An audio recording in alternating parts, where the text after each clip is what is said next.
নবী করিম সাল্লাল্লাহু আলাইহি ওয়াসাল্লাম তাইমা নামক স্থানে বিশ্রাম নিচ্ছিলেন।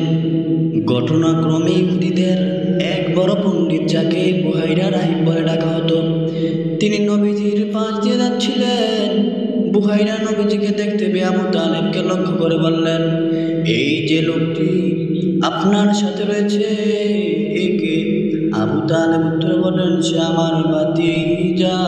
তখন বুহাইরা বললেন, আপনি কি তার প্রতি দয়ালু এবং আপনি কি তার হেফাজত কামনা করেন?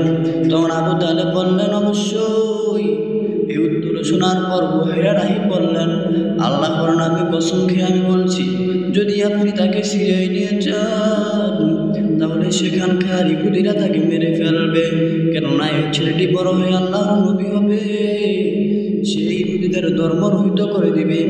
আমি আমাদের আসমানি কিতাবের তার গুণগান আমাদের আসমানি কিতাবে তার গুণগান বৈশিষ্ট্য সম্পর্কে জানতে পেরেছি। বুহাইরা রাহিব যেহেতু তাদের ধর্মীয় কিতাব তাওরাতের অনেক বড় পণ্ডিত ছিলেন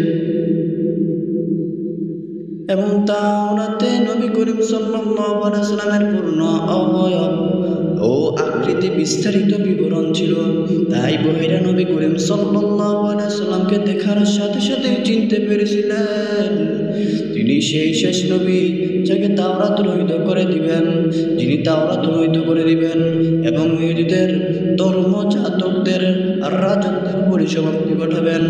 এই ভাষণ শুনে আবু তালেব দ্রুত সিদ্ধান্ত নিলেন যে রাসূলুল্লাহ সাল্লাল্লাহু আলাইহি ওয়াসাল্লামকে দ্রুত তার গ্রামে পাঠিয়ে দিবেন।